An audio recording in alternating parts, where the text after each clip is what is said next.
Como será que acontece a jornada de uma mulher advogada e idealizadora de um projeto que visa transformar mulheres comuns em mulheres prósperas? Nesse episódio, a nossa convidada especial vai nos contar como se desenvolveu a sua jornada profissional desde quando era muito jovem. Meu nome é Luciana Martins, sou o host desse episódio que faz parte da super série, na verdade, Como Cheguei Até Aqui. E hoje eu entrevisto a maravilhosa doutora Gabriela César e Melo, secretária adjunta da OAB Diadema, presidente da Comissão de Direito Médico da OAB, também em Diadema, membro do Conselho da Saúde do município de Diadema, CEO do escritório César e Melo Advogados e idealizadora do projeto Eu Sou Mais Eu. Doutora Gabriela, como a senhora se intitula às vezes nas redes sociais, né? Gabi, doutora Gabriela, é uma grande honra ter você aqui com a gente para contar um pouco das suas histórias e a sua jornada profissional. Seja muito bem-vinda. Muito obrigada, o prazer é todo meu. Me senti muito honrada com o convite e estou aqui. Ah, que bom. Doutora Gabriela, vamos para um bate-bola sobre lições de vida e um pouco da sua jornada? Vamos embora? Embora. Contam para nós, doutora, por favor, o que se lembra com carinho e gratidão da sua época de escola? Nossa, minha época de escola, eu sempre estudei em escola pública, né? E é muito engraçado, porque hoje a gente tem uma educação, enfim, onde se fala muito em bullying, as crianças já têm tanto conhecimento, né, tantas informações, e a gente, naquela época, a gente era tão inocente, talvez, né, e o bullying corria torto e a reto, e a gente nem tchuiuiu para a hora do Brasil, a gente se defendia, e era a vida que segue, né. Tenho ótimos professores da minha época de escola. Eu sempre fui muito disciplinada no que concerne Uhum. notas e só notas, tá, gente? Porque eu falava mais que o homem da cobra. Conversava muito, doutora? Sim, eu sempre fui muito comunicativa. E os meus filhos também são muito comunicativos. E hoje eu entendo a minha mãe, né? Porque eu era muito comunicativa, sempre fui muito comunicativa, sempre fui de falar muito. E também sempre fui muito sonhadora. Então, eu usava muito esse período de aulas para falar e inventar histórias e conversar, enfim. Tenho muita Uhum. vontade, mas também eu venho de uma época de ginásio, a época, né, em que eu tinha muitos sonhos de construir carreira, enfim, e eu não tinha esse suporte da escola. E e eu já senti esse pesar, né, de não ter suporte para voar, né. E isso Uhum. eu tenho. Basicamente, a senhora tinha que tomar aí algumas decisões, atitudes sozinha, né? Não tinha o apoio assim que era necessário, né, na época. Sim, porque, se a época o ensino público, né, já era um pouco defasado, se hoje já é, lá era um pouco pior, ou eu não sei se é vice-versa, né. Uhum. Não era algo com muita consistência, né, então a gente tinha que buscar Sim. ferramentas, né, então eu buscava ferramentas em cursinhos, em cursos, de extracurriculares, né, que eram ofertados de forma gratuita no município, para eu buscar qualificação, porque eu queria pertencer a um mercado corporativo de qualidade.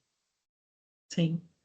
Já tinha ambição nessa época, né, doutora? Sim, Muitas ambições, né? Muito verdade. bom. E quais eram as disciplinas favoritas da senhora? E as que menos chamavam atenção, né? Gente, pasmem, uma advogada gostar de matemática. Sim, sou eu. Diferente. Eu sempre gostei de matemática, gostava de biologia, enfim, história, amava, amava. Português, pasme, eu não tinha muita aptidão, eu gostava de redação, mas, Uhum. eh, do contexto todo da matéria de português, eu achava muito maçante, mas eu gostava de muito sempre gostei muito de escrever, né, de escrever e de ler. Hum, E sim. geografia, porque eu viajava através dos livros, né, gente, porque eu vim de uma família, eh que não tinha muita escassez em recursos financeiros, então Sim. estava nos livros, né. Uhum. Tinha que se apoiar nos livros e no recurso que a escola proporcionava, né, doutora? Exato. Interessante. Além do direito, que outros cursos que a senhora acabou fazendo? Na hora, pode até ser que pensou assim, nossa, não sei para que que vai servir, mas eu estou fazendo. E depois a senhora viu que, olha, até que fez sentido. Tem alguma situação desse tipo? E, olha, eu fiz direito foi uma escolha muito peculiar na minha vida. E o direito, hoje eu olho com esse olhar, com esse viés, olha, serviu para alguma coisa. A minha escolha era moda. Olha só. Eu gostava muito do mercado da moda, né, e aquilo me gerava muito, eh, me fazia sonhar e enfim, eu gostava, porque eu gostava das roupas, enfim. E aí, por que não seguir? Porque eu entendi que para que eu pudesse fazer moda, eu precisava ter padrinhos, e eu não tinha. Uhum, E na vida de uma mulher negra, a gente precisa fazer escolhas muito cedo. E uhum. eu precisava fazer alguma escolha em que as pessoas pudessem me notar e ter respeito por mim, pela minha pessoa. Isso era algo pessoal da Gabriela, né. Sim. E aí eu falei: "Já sei, eu falo bem, eu me comunico bem, eu sou boa de briga, então eu vou fazer direito". E aí eu fiz direito. E e e aí eu vim fazendo outros cursos, né, e terminei direito, fiz, outras especializações, fiz direito imobiliário, fiz, o curso do DEC, né, de corretora de imóveis, fiz, especialização em direito penal e processo penal, direito do trabalho e, por fim, eu fiz direito médico, foi onde eu me encontrei. Mas, eu estudei business e eu amo business. Sei lá, Uhum. fiz um curso de administração, e aprofundei no business. E aí, aquela época, eu falei: "Meu Deus, eu estou fazendo esse sobre business, inglês, inglês corporativo, enfim, né, não sei, não sei". E hoje eu aplico tudo aquilo que eu trouxe com algumas especializações a mais para o Eu Sou Mais Eu, que eu falo de business para mulher. Olha que tudo. E é um projeto do coração, né? Ah, é o meu amor. É o Imagino, vamos falar dele daqui a pouco. Muito bom. E a senhora tem alguma experiência marcante? Com certeza tem várias, né? Mas tem uma que marcou bastante, assim, e teve um impacto em algumas decisões ou na sua jornada de trabalho? sim, sim. Na verdade, foi na minha vida pessoal. Foi uma experiência profissional que eu trouxe para minha vida pessoal. Eu comecei o direito médico com a minha filha. A minha filha tem hoje 8 anos, Maria Valentina é o nome dela. Ela tinha 6 meses, quando a Maria Valentina precisou de uma internação de urgência e emergência, e o plano de saúde dela negou essa internação, dizendo que, ainda havia carência no plano de saúde. Porém, a Maria Valentina, ela nasceu na rede privada com aquele convênio. Então, não teria qualquer, Uhum. qualquer carência. Sim.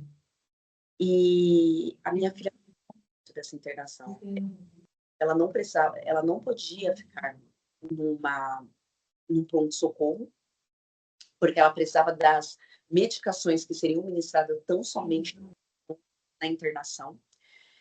E eu me vi assim numa situação tão difícil, porque eu tive que escrever uma petição em meio a lágrimas, em meio a desespero, em meio à pressão, Uhum. e eu tive que escrever aquilo. E eu tive que ir despachar com o juiz, o juiz, com o promotor de justiça, porque ela era menor. Sim. Eu levei a petição, Luciana, entreguei na mão do promotor de justiça e só chorei. Imagino. Por favor. Uhum. E aí ele leu, ele falou assim, doutora, se acalma, vamos até a minha sala e eu vou lhe ajudar. E aí ele pegou e falou assim, olha, eu vou conceder a tutela antecipada para sua filha ser internada, mas você sabe que essa medida vai...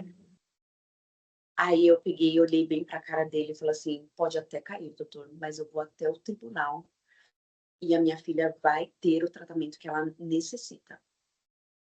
E essa foi Sim. a primeira experiência em direito médico em que me fez refletir bastante quantas mães, como eu, Sim. precisam de alguma medida para os seus filhos e não sabem como externar isso, né? E E que, infelizmente, foram impactadas por essa falta de informação ou falta de apoio, né? falta de apoio principal, Luciana. Sim. Essa foi a minha primeira experiência que me impactou intensamente. E depois eu tive um outro caso também no direito médico, em que tratava-se de uma paciente oncológica com exatamente a mesma idade que eu tinha naquela época, que eram 30 anos de idade, em que... Não, 34. 34, desculpa. Uhum. E ela descobriu um câncer de colo, já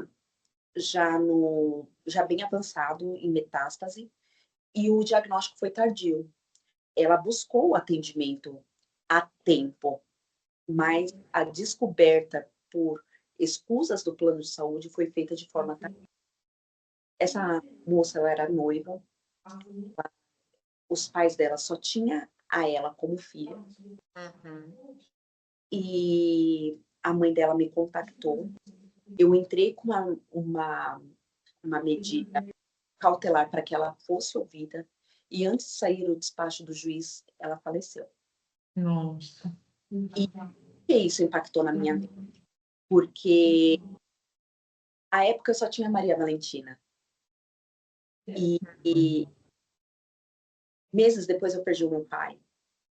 Uhum. Comecei a pensar, meu Deus, porque um dia, Deus me guarde, o Senhor levar a Maria Valentina, eu não tenho mais ninguém para depositar o meu amor. E se a Maria Valentina me perder, quem que ela vai? Porque hoje, naquela época, eu pensando, né? Hoje eu tenho as minhas irmãs, que foram meu Sim. na época, ter isso, né? Sim. Então, eu, que é o meu... Uhum. Perfeito. E é interessante porque a carreira muitas vezes se desenvolve por uma questão, né, de orientação de acadêmica, tudo, e parte da sua orientação foi pela vida mesmo, né, doutora? Pela necessidade, por necessitar atuar de maneira incisiva em momentos assim muito cruciais, né? Olha, Lu, Vou te chamar de Lu, porque a Pode gente é. chamar, fica à vontade. Olha, Lu, eu aprendi desde cedo muitas coisas. Como eu te disse lá no comecinho, e eu enfatizo muito isso, porque eu não tenho qualquer problema com as minhas origens e com quem eu sou. Hoje eu me descrevo como uma mulher negra. E a vida de uma mulher negra, de uma criança negra, ela não é fácil. E pior ainda, quando essa criança negra, ela é uma criança periférica, de comunidade. E foi assim que eu nasci. Eu nasci e cresci até os 7 anos em Itaquera, extremo da Zona Leste, em conjunto habitacional. Uhum. Tinha muitas expectativas de vida, né?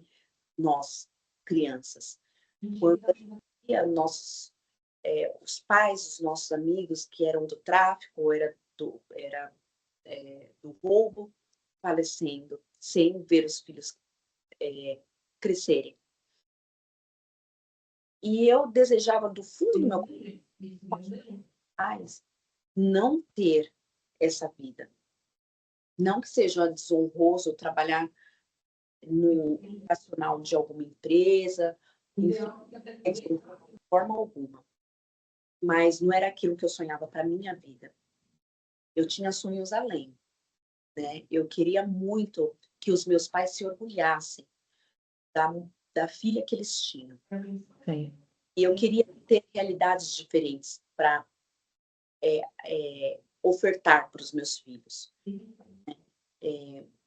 Uma vida em escassez financeira, nunca passei fome, graças a Deus, mas já tive desejo, toda e qualquer criança, né? Sim. E isso é muito triste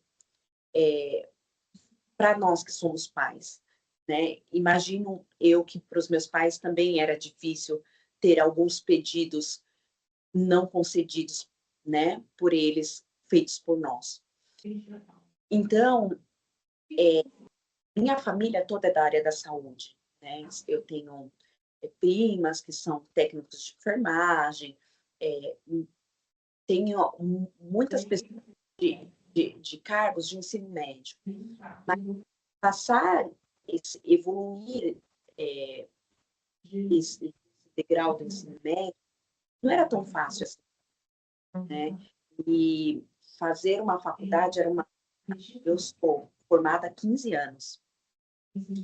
Era algo... Não era algo tão fácil. Hoje a gente tem FIES, tem bolsas inúmeras, né? Para mim, mas eu para algumas barreiras e alguns limites, porque para que eu degraus na vida e o direito à unidade, né? Eu queria a área da saúde, né? Mas de uma outra forma, no outro viés. Mas eu queria outros horizontes. Então, assim, na área jurídica, eu só queria. Então, eu não tive ninguém que me apadrinhasse, eu não tive ninguém que pegasse a mão e falasse, eu vou te apresentar. Vai te... Eu acredito que até a senhora tem um posicionamento marcante como profissional e como pessoa, justamente por essa dificuldade também, né? Teve que ir atrás, teve que batalhar, teve que abrir caminhos, conhecer pessoas para poderem, de alguma forma, quando eu falo pessoas, incluindo os nossos professores, né, doutora? São pessoas incríveis que nos ajudam a todo momento, né? E olha, eu vou te dizer mais, Lu, não só ajuda de pegar na mão e te levar em algum lugar, mas ajuda de exemplo, sabe? Você olhar para uma pessoa e falar assim, poxa vida, quando eu crescer, quando eu me formar, eu quero ser igual a ela. Olha, Sim. mulher bonita, mulher chique, mulher de batom vermelho. Eu adorava uma professora. Eu achava um pouco Uhum. pessoa. Empodera, né? Muito bom. E falando em empoderar, doutora, tem um projeto aqui que eu investiguei lá nas redes sociais, fiquei ouvindo alguns vídeos, achei incrível, que chama Eu Sou Mais Eu. Eu queria que a senhora contasse um pouquinho como que surgiu esse projeto e como ele se desenvolve aí nos dias atuais. Olha, Lu, esse projeto é a menina dos meus olhos. Eu amo Eu Sou Mais Eu. É a tradução de uma essência, sabe? Porque eu volto de novo lá na minha infância, onde eu via mulheres serem espancadas, mulheres sendo mortas, né, pelos seus maridos, porque tudo isso uma criança testemunhou, né? E porque isso acontece nas periferias. E eu chamo até a atenção do poder público, porque às vezes nós somos invisíveis, né? Mas isso tudo acontece na periferia. E quando eu comecei com Eu Sou Mais eu prestava um serviço social, né, voluntário, a uma instituição chamada Casa Betty. Eu fui convidada por a palestrar a mulheres vítimas de violência doméstica. Sim. E eu olhava para as mulheres e eu pensava assim, meu Deus, não é possível que eu não possa fazer nada para ajudar essas mulheres.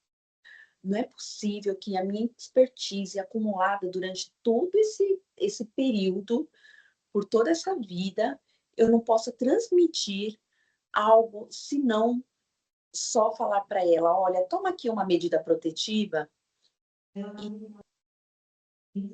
Sim. Porque eu costumo dizer que a medida protetiva ela é muito similar à Lei Áurea, onde que os negros tinham aquele papel, mas o que fazer com aquilo? Né? Uhum. O que eu vou fazer com aquilo? Aquilo vai sustentar meus filhos? Aquilo vai colocar uma, uma parede invisível para que o agressor não chegue até mim? Vai me livrar? O que aquilo vai fazer? Então, Sim. para mim foi o ápice, para que eu entendesse a medida protetiva e para que eu tomasse uma posição quanto a isso. Uma medida protetiva, ela serve para quê? Para que as pessoas saibam que aquele agressor, ele é um risco para a tua vida. Não é um papel para você enfiar de dentro da bolsa e só mostrar para a polícia militar ou para a GC. Então, aquilo é um alto-falante para a sociedade. Para Uhum. ver aquele homem perto de você, a sociedade possa chamar a polícia. A sociedade chame uma autoridade, porque ele é um risco para sua vida. Sim. Tá, aprendi isso. Quando a gente faz trabalho social, a gente também aprende. E aí, eu aprendi que eu precisava ensinar algo para elas. Eu precisava ensiná-las como empreender. Porque eu, no empreendedorismo, achava que elas pudessem sair do agressor. Existe uma dependência emocional? Sim, existe. Sim. Mas é a dependência financeira. Porque a mulher, ela permanece num relacionamento abusivo, não porque ela gosta de apanhar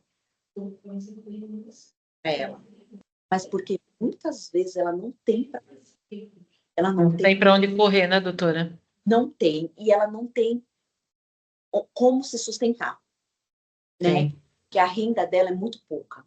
Uhum. E esse é o cenário da maioria das mulheres que são vítimas de violência doméstica. Então, Sim. o que eu coloquei na minha cabeça? Eu vou ensiná-las a empreender, porque assim elas vão ter uma renda extra ou elas vão ter alguma renda para que ela possa sair do agressor. E para que, acima de tudo, elas possam demonstrar para elas mesmas que elas são capazes. Porque o Capaz. tempo fala que ela é uma inútil, que ela não é capaz de fazer nada, Verdade. né? Sim. E E aí eu quando ela assume essa autoridade sobre a própria vida, ela consegue até dar mais segurança para os filhos e consegue, de certa forma, se proteger, né, doutora? Com essa sim, autonomia, né? sim. Sabe por quê? Eu, nesses 6 anos de Eu Sou Mais eu aprendi que eu só preciso encorajá-las, né? Eu só preciso encorajá-las a ver, a se autoconhecer, né? Porque a minha parcela é muito pequena. Eu só preciso mostrar no espelho para ela de uma outra forma, né? Então, esse é o meu papel. E aí eu comecei isso com um projeto piloto com mais ou menos umas 10 mulheres. E aí eu vi que deu muito certo. Todas as 10 estão voando, né, doutora? Não sei, mas que eu tenho notícia, pelo menos 6 estão voando, né? E começou com essas mulheres. Eu ensinei-as com crochê, com a comida, com o docinho, com a mesa posta, com tantas coisas. E elas conseguiram sair dessa situação. Hoje elas têm a admiração dos filhos, porque elas conseguiram vencer. Elas conseguiram. Que incrível. E aí, Bom, em época de pandemia, isso foi um pouquinho antes de pandemia. Entrou pandemia. Eu, gestante do Emanuel, ligada nos 380, porque nessa vida eu não sei ficar quieta.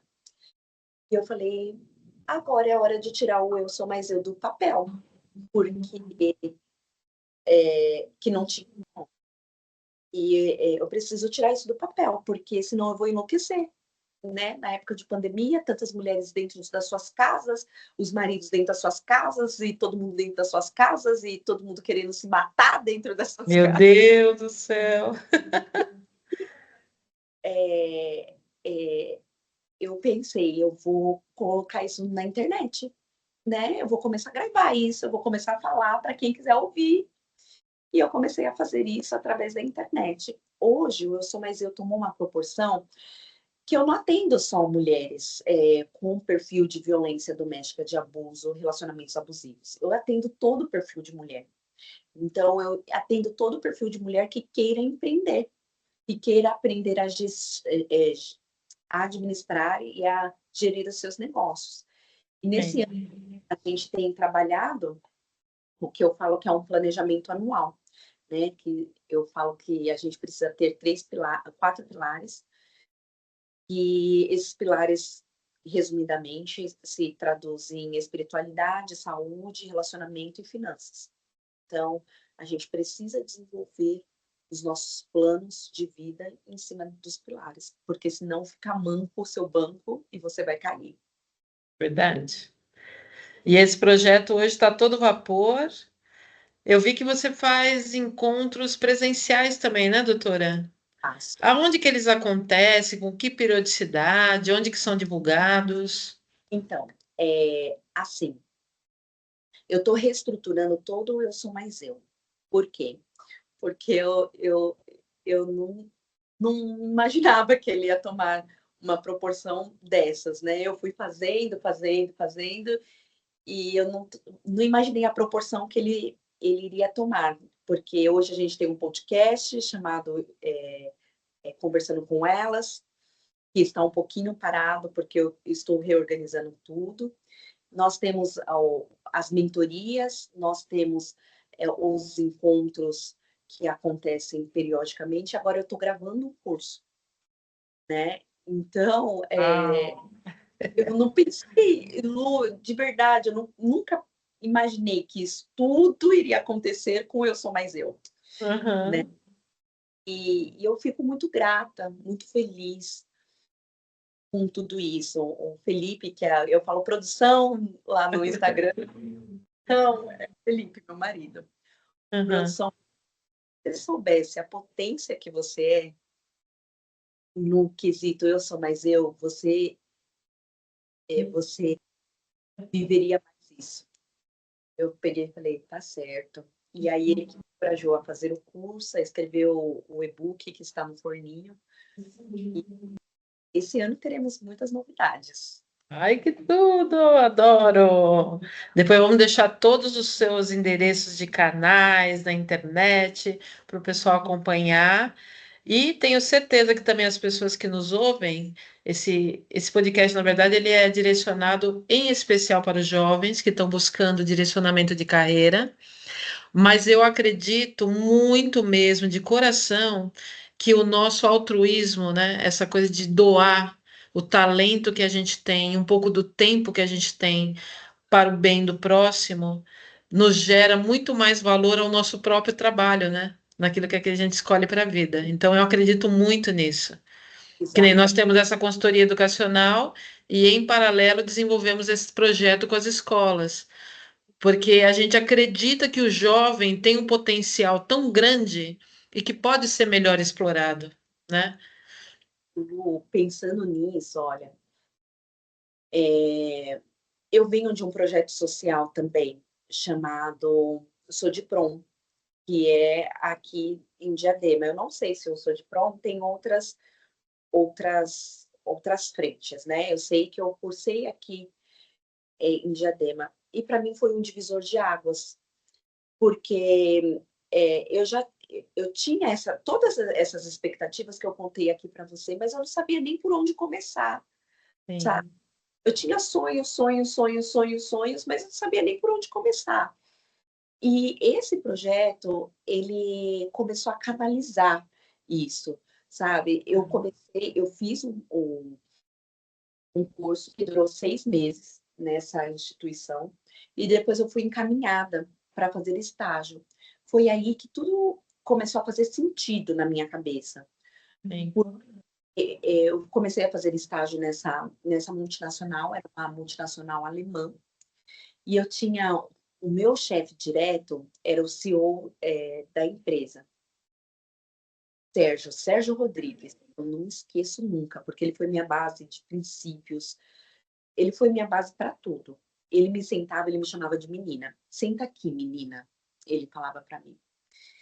E ele me ensinava, sabe? E assim, eu ouvia mais atentamente possível todas as coordenadas que o Sérgio me dava, porque eu queria crescer dentro da empresa, né? E, e, e essa foi a minha base, sabe? E eu acredito muito na educação, sabe? Eu acredito que a educação, ela muda vidas, sabe? Ela muda cenários, ela dá perspectiva, sabe? Eu, eu, eu hoje eu falo para minha filha assim, eu não vou te dar roupa de marca, tênis de marca, não vou te dar nada disso. Se eu tiver que escolher entre isso e te dar uma boa educação, porque ela estuda em bons colégios, eles, eu vou te dar educação. E se o que sobrar você veste, o que sobrar você calça, o que sobrar você usa aí. Você tem brinquedos bons, enfim. Mas eu acredito piamente na educação. Verdade. E eu até gostaria de perguntar para a senhora como que a senhora vê hoje a educação no desenvolvimento, como o papel de desenvolvimento dos nossos jovens para um futuro, né, do trabalho, desenvolvimento da cidade, das comunidades. Como a senhora está vendo o papel da escola pública nesse desenvolvimento? Olha, Lu, eu te falo uma coisa. A escola, ela contribui muito, sabe, para a educação dos nossos filhos, seja ela pública, seja ela privada. Mas, acima de tudo, somos nós pais que temos o dever de levar a educação para os nossos filhos, educação acadêmica, principalmente. Porque, Sim. assim, aqui não, mas se você andar aqui pelo escritório, você vai ver sempre estantes com livros. E eu tenho livros os mais distintos possíveis, sabe? Eu tenho livros de direito, eu tenho de todas as áreas do direito, mas eu tenho livros de educação financeira, eu tenho livros de psicologia, eu tenho livros de relacionamentos, interpessoal e relacionamentos em equipe. Eu tenho os mais diversos livros. E a minha filha, ela tem acesso a todos esses. Maria Valentina começou a ler com 5 anos. Com 5 anos, a Maria Valentina começou a ler. E ela ama ler, né? Claro que a gente deixou esse cardápio muito à disposição dela, né? E você pode me falar, Gabriela, mas é porque você também foi muito incentivada a leitura. Não, meus pais me deram educação. E eu descobri que com os livros, com o acesso à informação, eu iria muito longe. Então, foi uma descoberta sozinha, né? E eu oferto isso para minha filha. Se eu deixo entrou uma ligação, mas já foi embora. Então, eu deixo a Maria Valentina muito à vontade para que ela seja empreendedora. Se ela vai desenvolver um empreendedorismo corporativo ou se ela vai desenvolver um empreendedorismo raiz, é por conta dela. Mas ela precisa ter uma mente empreendedora. E isso a gente implanta nos nossos filhos. Ele já nasce com esse viés, né? Empreendedorismo, mas a gente contribui com isso. Uhum. Volto a dizer, seja escola pública ou seja escola privada. A escola pública hoje, ela enfrenta uma dificuldade muito grande, né? Uma dificuldade muito grande. Uma, porque as nossas políticas públicas não proporcionam um cenário muito agradável para a escola pública, né?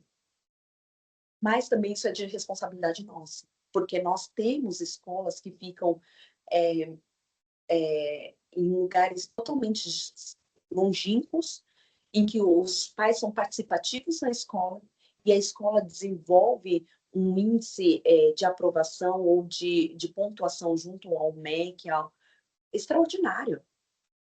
Então, será que a responsabilidade do ensino público é tão somente das políticas públicas?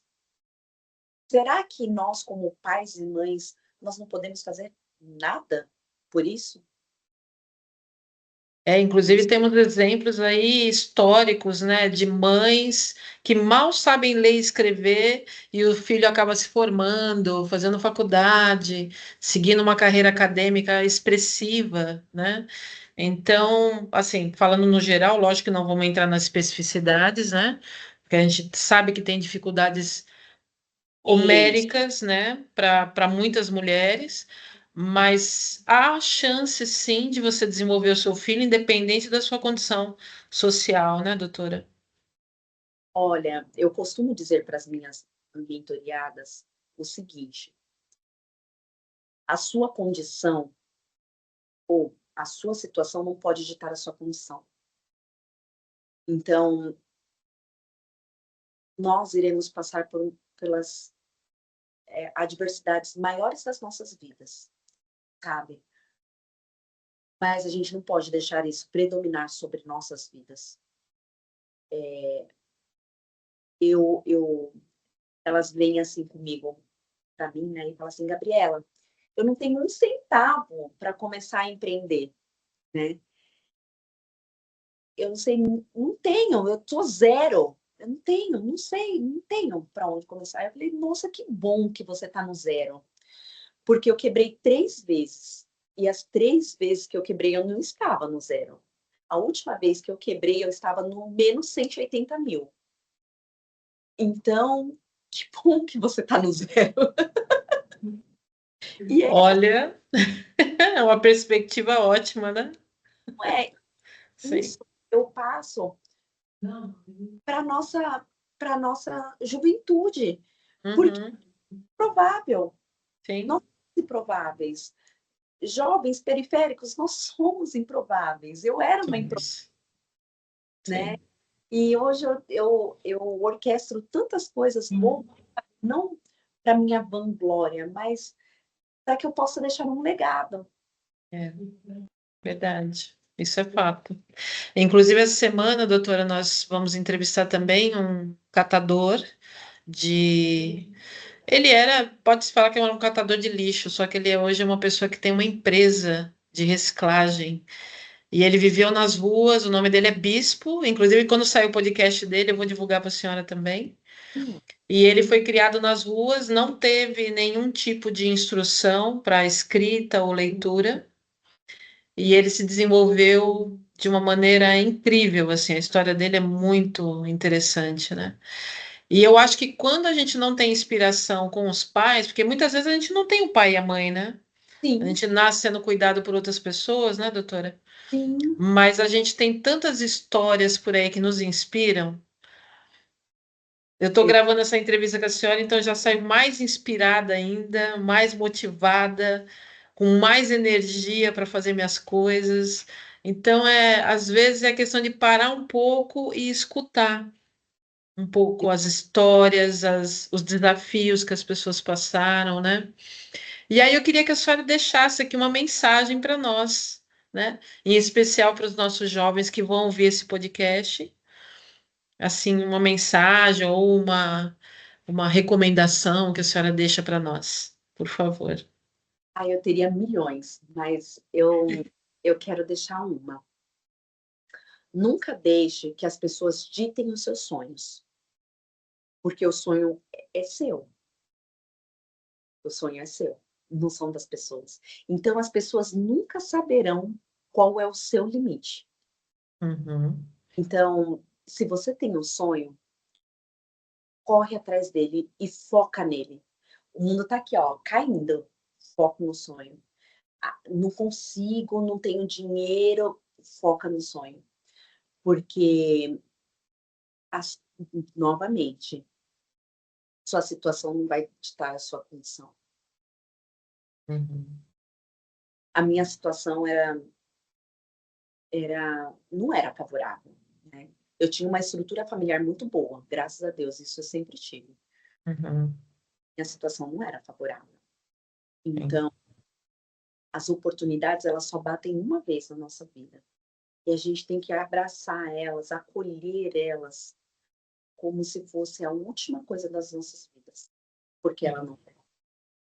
É. Pode Então, voltar uma diferente, mas a mesma é mais difícil, né, doutora? pode voltar uma melhor, talvez, mas a Sim, não vai voltar. a mesma é mais difícil, sim, verdade. Abraçar. Que bom. E eu queria que agora que a senhora deixasse, por favor, os seus canais, como que as pessoas podem entrar em contato, se tiver algum jovem que fala, nossa, me inspirei na história dela, eu queria saber mais, se tem alguma forma dessas pessoas acessarem. Sim, eu vou deixar o Instagram do Eu Sou Mais Eu. No Eu Sou Mais eu posto muitas coisas sobre empreendedorismo, falo muito sobre desenvolvimento pessoal, eu falo muito sobre gestão, administração, falo muito sobre planejamento, enfim. E lá eu crio uma comunidade de mulheres, né? Somos todas aliançadas e ninguém larga a mão de ninguém. Que ótimo. Eu arroba Eu Sou Mais Eu Oficial. Esse é o Instagram do Eu Sou Mais Eu. E Perfeito. o meu canal, que é o arroba Gabriela César com Z e Melo, onde eu falo sobre direito, onde vocês vão ver a Gabriela advogada, né? Uhum. Então, eu falo sobre o direito, sobre as situações do dia a dia, sobre a minha rotina diária como advogada. Então, eu posto lá a ideia é encorajar os advogados, porque em um cenário, né, onde todo mundo fala que a advocacia está saturada, eu digo, não está. A advocacia está plena, está brilhando assim, ó. Mas Tem muita oportunidade, né? para quem sabe aproveitar as oportunidades. Verdade. E aí a cada dia muda também, né, doutora? Por exemplo, a gente tem aí a inteligência artificial, cada tecnologia que aparece, ou cada situação nova que aparece, vão abrindo outras ramificações para o direito, e isso é muito amplo, né? Sim, mas olha, por exemplo, aqui no escritório, falar muito rapidamente, aqui no escritório, a gente trabalha com todos os ramos do direito, mas de uma forma diferente, porque a gente apresenta soluções para os nossos clientes, né? Sim. não é um escritório de advocacia que trabalha tão somente com contencioso. Ai, vou processar. Ai, estou sendo processado. Não. A gente Uhum. é mente pensante. Eu e o Felipe, a gente atende muito empresário. O Felipe trabalha com direito tributário e empresarial societário, fazendo plano estratégico para empresário. Nós estamos fazendo 2 big projetos aqui. O Felipe faz todo o arranjo tributário para essas empresas que estão Sim. em situação difícil financeira, o Felipe faz todo o arranjo tributário, enfim. Agora a gente abriu essa vertente para a porta do direito médico, que é um direito onde as pessoas nem sabem que existe o direito médico e de saúde, que é Verdade. quem nos procura é o tutor que perdeu o pet por algum erro médico, é o médico que está sendo processado eticamente ou civilmente ou penalmente. São liminares que nós precisamos, são pessoas, mães que precisam de medicação para os filhos que têm TEA, como o carnabidiol, que a gente trabalha com várias liminares, enfim. Mas olha como é amplo. A gente Muito amplo. fala sobre direito digital, que a gente elabora contratos para influencers. Para a gente fala sobre direito do trabalho para gamers, né? Olha só. Então, são áreas totalmente novas e que Uhum. tá aí gerando muita oportunidade para profissionais. Olha, incrível. Eu também não tinha ouvido falar desse tipo do ramo do direito, né, para gamer, influencer, e até o direito médico também tão específico, né? E é Sim, um ramo muito promissor, né, doutora? sim, é muito promissor. Inclusive, qualquer dia, qualquer tempo, se você quiser falar sobre as ramificações do direito, estou aqui disponível, porque tem o direito agro, né? Por exemplo, o Felipe está elaborando um outro projeto para envio de mercadorias, de produtos, tem um nome específico que me fugiu agora, para falar sobre os produtos agros, né? Para a Arábia, né? Olha, que show. Então, olha só, para você ter uma ideia, aqui no Brasil, o que fica da nossa produtividade do agro no Brasil é muito pequeno, é menos, Uhum. o restante vai tudo para fora. E quem faz esses contratos? Olha só. Quem faz contrato de safra, né? Quem faz Sim. de seguro para safra? Porque tem seguro de safra. A gente acabou de ser acometido por aquela tragédia gigante lá no sul. E aí, Uhum. eles são abarcados pelo, pela, pelo, pela força maior que existe nos contratos de safra, Verdade. né? Sim. Quais responsabilidades que as empresas têm por não entregar, por exemplo, ou por ter que demitir ou suspender contratos desse pessoal lá do sul? Verdade. Tem, Sim. então, o Nossa, direito é uma infinidade. não Então, vamos deixar um recado aqui, né, para os jovens que gostam de ler, gostam de escrever, gostam de interpretar. Já é meio caminho andar, já é um terço do caminho, pelo menos, né, doutora? Para seguir uma carreira assim, né? sim, sim. E, sabe, hoje a gente tem a informação na palma da mão, né? Verdade. Antigamente, a gente tinha que. Oh, gente, eu acho que vocês que estão me ouvindo não sabem nem o que é uma biblioteca. Mas a biblioteca convencional, porque hoje a gente tem Tem as outros virtuais, né? virtuais, Bibliotecas virtuais. Sim. tem de audiobook, enfim. Mas a gente tinha que caçar livro por livro o assunto que nós queríamos para poder fazer trabalho, por exemplo, trabalho escolar, pesquisa, Fato. né? Então, hoje a gente tem a informação muito à palma da mão, né? Nós temos tantos vídeos bons no YouTube ensinando tantas coisas, sabe? Tantas coisas produtivas, tem tanto infoprodutor de conteúdo que nos entrega gratuitamente tanta coisa boa. Então, o meu conselho é que os jovens, eles vão atrás dessas informações, porque nós conseguimos atingir lugares inimagináveis, sabe? Lu, esses dias eu estava com a alta cúpula do governo do meu município, imagina que seria comigo, sentado com senador, com governador, com prefeito. Eu nunca pensei nisso. E olha só, estou, sabe? Então, é o que eu disse anteriormente, a gente não pode deixar de acreditar, né? Sim. E nem se subestimar, achar que a gente não tem o direito de fazer isso, ou acessar determinadas pessoas. O não a gente já tem que correr atrás do sim. Já, o não, a gente já nasceu com ele. Você já nasceu com ele. Uhum. Já arrancar, a gente foi expulso, deram uma ordem para a gente sair do lugar quentinho. Sim, sim. Então, e também perder um pouco a vergonha, vai sem vergonha mesmo. Vai sem vergonha. Dessa terra. Uma mulher que fala com poste, sou eu.